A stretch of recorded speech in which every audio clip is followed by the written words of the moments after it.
The domino theory, just at a high level, chain of events. Oil spikes, Japan raises interest rates, they rotate out of US treasuries and buy their own bonds. US bonds flood the market.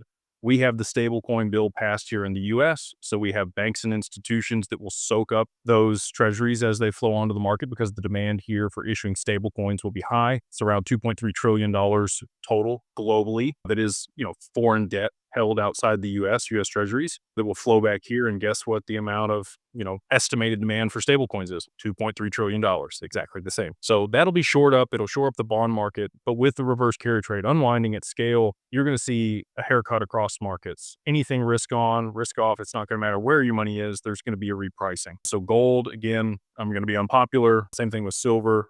I think you're going to see a 50% drawdown both. But I do think it's going to be a big drop, huge drawdown. Bitcoin has the same problem. Bitcoin and gold, both big drawdowns. Tether is then depegged. So exchanges need other liquidity. And they're going to have to start utilizing XRP, just like in Shane Ellis's theory, to be able to settle inside of the exchange. Anyway, I think that there's less than 100 million left on the OTC desk. And the dark pools, I think we're right down to the end of it here. And that's why you're starting to see price move a little bit more aggressively for XRP. I do anticipate that we are going to see a BlackRock ETF or exchange traded product here in 2026 for XRP.